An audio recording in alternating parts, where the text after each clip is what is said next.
당신이 몰랐던 이야기. 오늘은 470억 달러 가치의 유니콘 기업에서 파산 위기까지 내몰린 미국의 공유 오피스 기업 위워크의 몰락에 대한 이야기입니다. 불과 몇 년 전까지만 해도 전 세계 스타트업 업계에서 혁신과 성공의 대명사처럼 여겨지던 기업이죠. 바로 위워크입니다. 위워크는 2010년에 창업한 공유 오피스 기업으로 전 세계 120여 개 도시에서 사업을 빠르게 확장하며 한때 기업 가치 470억 달러 하나로 약 60조 원에 달하는 세계 최고의 스타트업으로 떠올랐죠. 한국에도 지점이 많기 때문에 아마 공유 오피스를 이용하시거나 알아보신 분들이라면 위워크가 친숙하게 느껴지실 듯 합니다. 그런데 위워크의 기업 가치가 최고점에 달했던 2019년 이후 위워크는 고작 4년 만에 기업 가치가 30억 달러 미만으로 폭락하고 얼마 안가 챕터 11에 따른 파산보호 신청서까지 제출하게 됩니다. 이는 미국 파산법 11장에 규정된 절차로서 기업이 심각한 재정적 어려움을 겪고 있을 때 사용하는 구조조정 제도이죠. 흔히 회생 절차로 불리기도 하고요. 심지어 공유 오피스 산업 자체가 조금 뒷걸음질 치기는 했지만 경쟁사들도 매출이 줄어들었지만 증권시장에서 거래정지와 파산 신청까지 나온 곳은 위워크밖에 없습니다. 즉 위워크의 몰락은 주변 환경도 영향을 끼쳤겠지만 근본적으로 내부의 문제라는 말이죠. 대체 4년 사이에 무슨 일이 있었길래 위워크는 이토록 극적인 추락을 겪게 된 것일까요? 위워크의 이야기는 2010년 뉴욕에서 시작되었습니다. 당시 미국은 2008년 금융위기 이후 실직자와 프리랜서 그리고 스타트업들이 많아진 상황이었습니다. 프리랜서들은 업무 공간이 필요했지만 비싼 임대료를 내고 사무실 전체를 빌릴 수는 없었고 스타트업들도 사무실은 필요했지만 크고 좋은 사무실은 필요 없었죠. 모일 공간만 있으면 됐습니다. 이스라엘 출신의 기업가 아담 뉴먼과 미국인 건축가 미구의 맥켈비는 늘어나는 프리랜서와 스타트업들을 보면서 공유 오피스 사업 아이디어를 떠올렸습니다. 기억나시는 분들도 있으실 것 같은데 당시는 또 공유라는 키워드가 하나의 대세이자 흐름이기도 했습니다. 둘은 이미 2008년 브루클린에서 친환경 컨셉의 코워킹 스페이스인 그린데스크를 설립하여 성공한 경험이 있었기 때문에 이때의 경험과 자본을 바탕으로 더 큰 비전을 품고 뉴욕 맨해튼 소지역에 첫 위워크 지점을 열 수 있었죠. 위워크 비즈니스 모델의 핵심은 장기 임대한 대형 사무실 공간을 잘 꾸며서 소규모 단위 고객, 예를 들면 개인이나 스타트업에게 단기로 재임대하는 형태였습니다. 전체가 아니라 1인, 2인, 3인 이런 식으로 쪼개서 말이죠. 집을 사거나 임대해서 방마다 월세를 받는다고 생각하면 쉽겠네요. 거실은 공용으로 쓰고요. 이런 방식이 먹혔던 이유는 물론 프리랜서 스타트업들에게 수요가 있어서이기도 했지만 하나 더, 이게 뉴욕에서 사무실 하나 구하기가 너무 복잡했습니다. 위워크는 복잡한 계약 없이 단기 임대였기에 쉽고 빠르게 사무실을 빌릴 수 있었죠. 계획은 다 세웠으니 실행해야겠죠. 그러려면 일단 사무실을 꾸밀 만한 대형 건물이 필요했는데 앞서 말했듯 위워크의 첫 지점은 뉴욕 맨해튼의 소지역에서 오픈했습니다. 아담과 미구엘이 그린데스크로 어느 정도 돈을 벌긴 했지만 그렇다고 맨해튼 소지역의 첫 지점을 낼 만큼 거액을 번 것은 아니었죠. 아담과 미구엘이 그린데스크를 매각한 뒤 받은 돈은 각각 50만 달러 하나로 약 7억 원에 불과했거든요. 맨해튼 소지역의 첫 지점을 오픈하기엔 턱없이 부족한 자금이었습니다. 아담은 적극적으로 투자자들을 찾아다니며 사기꾼 수준의 언변으로 투자자들을 홀렸습니다. 당시 유행하던 공유라는 키워드도 한몫했죠. 그리고 뉴욕의 부동산 투자 건물 조엘 슈라이버로부터 약 1,500만 달러 하나로 218억 원의 투자를 받아 자본을 조달받는데 성공했습니다. 사실 까놓고 말하면 위워크 이전에도 이미 공유 오피스 기업은 많았기 때문에 투자자들 입장에서 위워크는 그다지 신선할 게 없었죠. 아담의 투자 유치 비결은 앞서 말한 사기꾼 수준의 언변, 좋게 말하자면 포장의 귀재였습니다. 아담은 위워크를 테크 기업, IT 기업이라고 말하고 다녔죠. 부동산 임대업이라고 부르지 않았습니다. 오프라인의 페이스북이자 부동산계의 우버라고 말하면서 책상이 아닌 커뮤니티를 판다. 공동 작업 공간을 통한 새로운 라이프 스타일과 커뮤니티 형성을 하는 기업이다. 뭐 이런 것들을 내세웠죠. 우주의 의식을 향상시킨다는 뜻모를 말도 했는데 뭐 어쨌든 이런 것들은 젊은 사람들의 선호로 이어졌습니다. 젊은 사람들이 많이 근무하는 스타트업의 특성상 이런 뭐랄까 힙함은 관심을 끌기에 충분했죠. 그렇게 두 청년은 2011년 4월 뉴욕 소호에서 위워크의 첫 지점을 공식 개장했고 성공했습니다. 실제로 위워크의 입주 기업과 개인들은 공유 라운지, 네트워킹 이벤트, 멤버 전용 편의시설 등을 통해 자연스럽게 교류하고 협업할 수 있었죠. 이는 단순히 공간 제공을 넘어 함께 일하는 문화 구축으로 이어졌고요. 협업 문화도 발달했습니다. 한 공간에 여러 기업이 있으니 저 팀과 저 기업과 우리가 함께하면 이런 시너지를 낼 수 있겠다가 되니까요. 위워크는 개장 몇 년 만에 급격한 성장 궤도에 오르게 되었습니다. 그런데 한 가지 문제점이 있었죠. 위워크의 수익 구조가 한계점이 명확했거든요. 위워크는 임대료 차익과 멤버십 회원비 F&B를 통해 수익을 올리는 방식이죠. 언뜻 단순한 모델이자 리스크도 크지 않아 보이지만 장기적으로 지속이 가능하냐는 질문에 대한 답은 쉽게 낼 수 없는 모델입니다. 물론 인기가 너무 많아서 끊임없이 몰려든다면 문제가 없겠지만 변수가 너무 많죠. 위워크는 대형 면적을 장기 임대로 가져옵니다. 이 말은 고정비가 크다는 말이죠. 경기가 급격하게 안 좋아져서 기업들이 도산하거나 들어올 기업들이 없어져 버리면 이건 그대로 손해가 되어버립니다. 여러가지 유지비도 생각해야 합니다. 여기다 경제가 괜찮아도 그 지역의 선호도가 떨어질 수도 있고 해외로 진출한다면 그 국가의 상황에 따라 어떻게 될지도 모르죠. 또 까놓고 말해서 뭐 그렇게 진입하기 힘든 사업도 아닙니다. 자본이 문제지 그렇게 특별한 기술이 들어가는 건 아니니까요.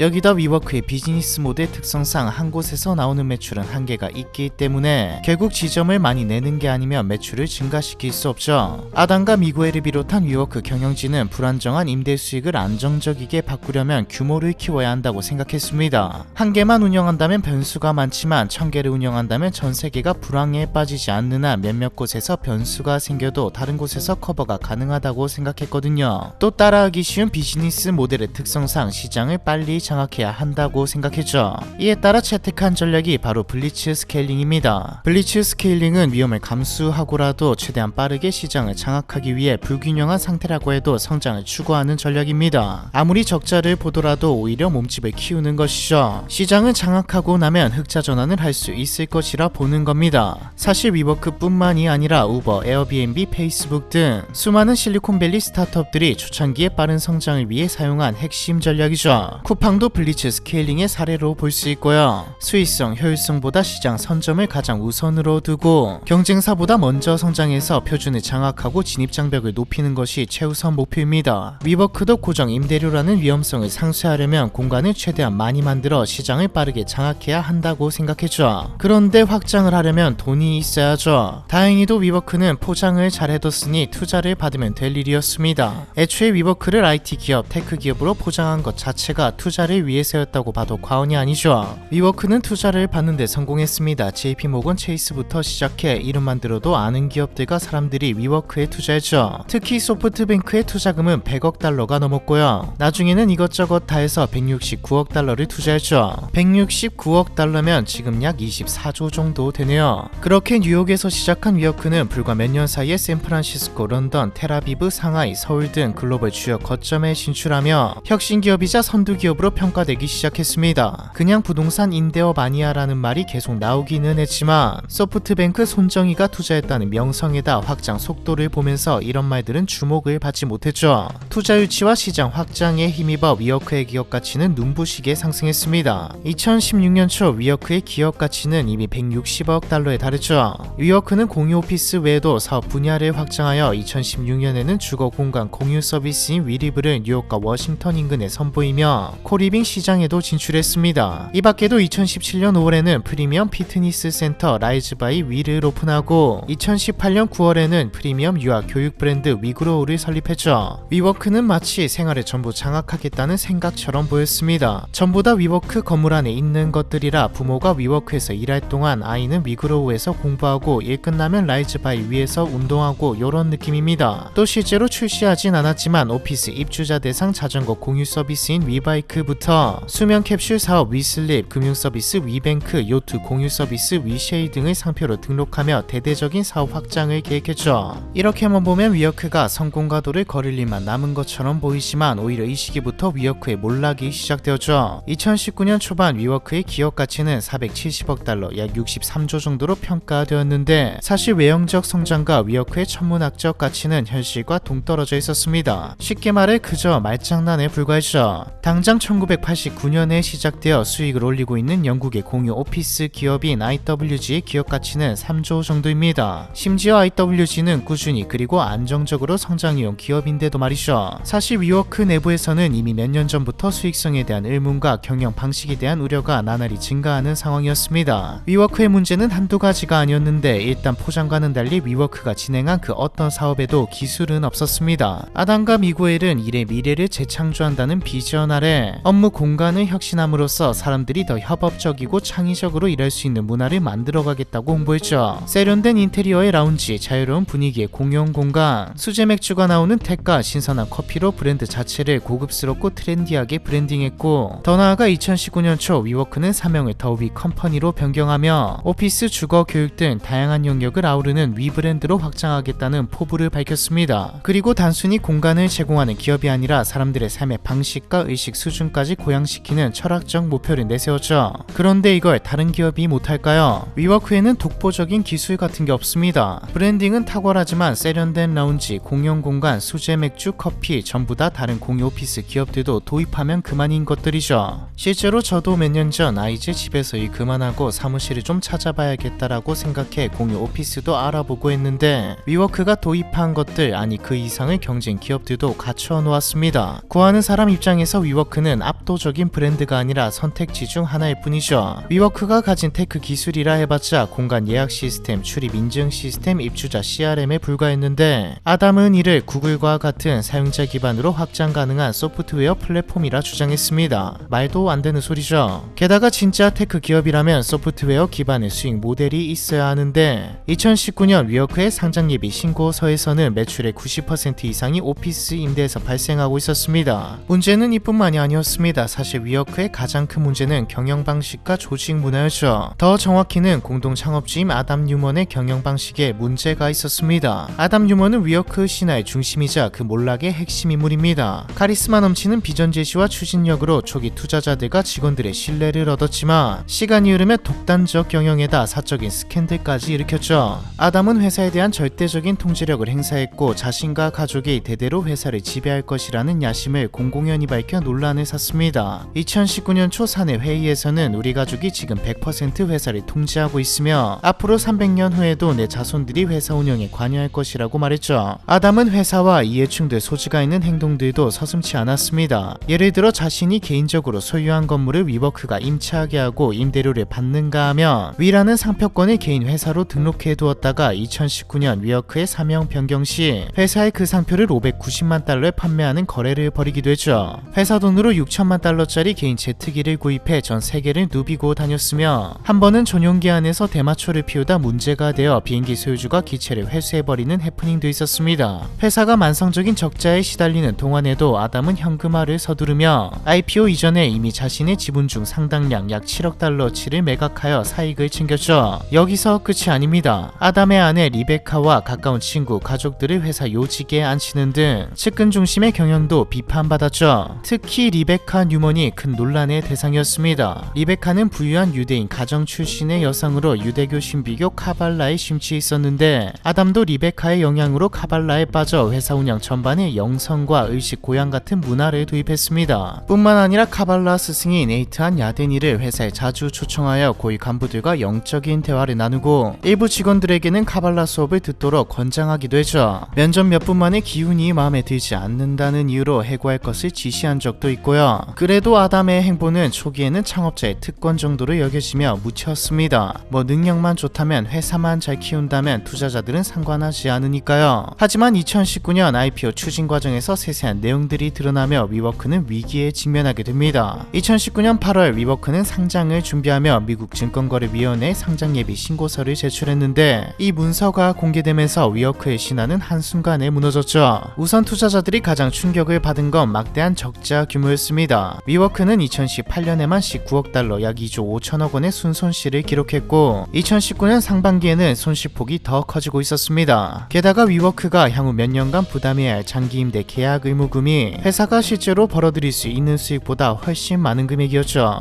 즉 수익 모델이 구조적으로 지속 불가능하다는 사실이 공개된 겁니다. 심지어 IPO 문서에는 아담 자신이 사망할 경우 후임 CEO를 임명할 권한을 아내 리베카에게 넘기겠다는 말도 안 되는 조항까지 포함되어 있었죠. 위워크의 기업 가치는 단숨에 내리꽂았습니다. 470억 달러였던 기업 가치는 150억 달러 수준으로 추락했죠. 상장도 위워크 측에서 보류한다고 발표하긴 했지만 사실상 실패했다고 봐야 하죠. 그럼 상장은 왜 하려고 한 걸까요? 입 다물고 있으면 조금은 더 갔을 텐데 말이죠. 무리한 확장과 적자, 결국에는 그렇게 투자를 받았음에도 돈이 부족해져서입니다. 결국 투자자들은 아담의 퇴진을 요구했죠. 아담은 퇴직금으로 거액을 받고 물러났습니다. 아내 리베카 뉴먼 역시 회사에서 모든 공식 직함을 내려놓게 되었고요. 그럼 이제 끝난 걸까요? 사실상 이제 시작입니다. 애초에 자금이 부족해서 상장을 하려고 했던 것이기에 상장이 실패한 후 위워크는 당장 내일 파산해도 이상하지 않을 정도로 자금 상황 상황이 열악해졌습니다. 소프트뱅크는 이대로 놔두면 투자했던 돈이 전부 물거품이 되니 100억 달러를 투자해 위워크 지분의 80%를 인수했죠. 그런데 우려했던 일이 터지고 맙니다. 뉴욕대 금융학 교수인 에스워드 다모다라는 과거 위워크에 대해서 경기가 좋을 땐 건물을 가득 채울 겁니다. 하지만 불경기가 되면 그들은 떠날 것이고 빈 건물과 지불해야 할 비용만 남게 될 것입니다라는 말을 한 적이 있는데 이 말처럼 코로나가 도래해버렸거든요. 위워크에게 코로나는 불경기 그 이상의 타격이었습니다. 스타트업들의 폐업부터 시작해 재택근무 열풍까지 공실은 매일매일 늘어갔고 2020년 한 해에만 전 세계 66개 지점을 폐쇄하거나 임대를 종료해야 했죠. 위워크는 대규모 구조조정에 들어갔고 수천 명의 직원을 해고했습니다. 한편 2021년 10월 위워크는 특수목적 인수회사 합병을 통해 우회적으로 상장을 성공시키기도 했죠. 상장 시점 기업 가치는 약 90억 달러로 과거의 5분의 1 수준에 불과했지만요. 이 모든 게 회사를 어떻게든 다시 살리려는 몸부림이었지만 아쉽게도 위워크는 이미 너무 망가져 있었습니다. 다들 보셨듯 이제 위워크의 상태는 90억 달러도 과한 수준이죠. 여전히 적자 상태였던 위워크는 이후로도 주가가 지속 하락했습니다. 심지어 다른 공유 오피스 기업들은 코로나가 끝나가면서 다시 살아나는 분위기였는데도 말이죠. 앞서 말한 IWG는 이익이 48% 급증하고 흑자 전환에도 성공했지만 위워크는 달랐죠. 애초에 너무 방만하게 운영했습니다. 손이가 안 따지고 덩치만 키워놓다 보니 버는 돈은 한정적인데 반해 나갈 돈은 산더미인 상태였죠. 지점들을 정리하고 철수한다고 계약 시 주기로 한 돈을 안 줘도 되는 것도 아니었고요.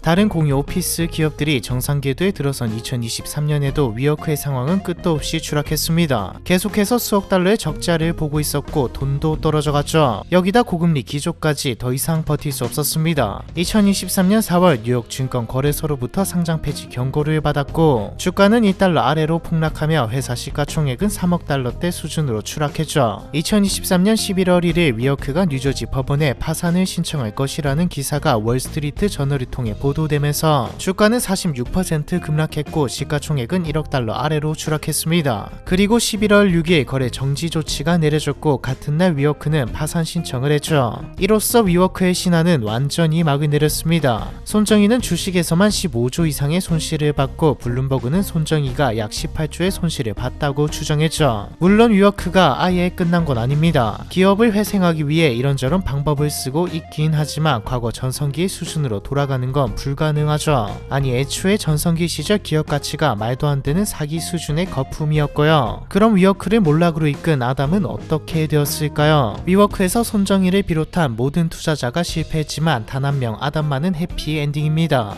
일단 앞서 나온 것처럼 경영 과정에서 막대한 부를 축적해두었고 IPO가 무산되고 CEO에서 물러날 때도 큰 돈을 받아서 나갔죠. 2023년 기준 아담의 순자산은 22억 달러로 추산될 정도입니다. 여기다 플로우라는 이름의 스타트업을 또 만들어서 성공적으로 수천억대 투자를 받아냈죠. 현재 아담의 수식어는 역사상 가장 역겨운 창업자입니다. 전 직원들은 위워크는 충분히 안정적인 사업을 운영할 수 있었음에도 아담으로 인해 망한 것이다. 회사를 망쳐놓고 어떻게 자신은 그렇게 많은 돈을 챙길 수 있는 것이냐. 묵묵히 일한 직원들은 일순간에 해고되고 아무것도 챙겨가지 못했다라고 말하고 있죠. 이 스토리가 워낙 다이나믹하다 보니 드라마까지 나왔습니다. 위크래시드라는 이름의 드라마인데 드라마의 소개 중 겉으론 시대를 앞서가는 회사로 포장되었지만 현실은 그저 탐욕스러운 돈벌이 수단에 불과했던 기업의 추악한 이야기라고까지 이야기하는 것을 보면 아담과 위워크에 대한 여론과 평가가 어느 정도인지 알 수 있습니다. 속빈 강정이었던 스타트업 위워크의 몰락에 대한 이야기, 이번 편은 여기까지입니다.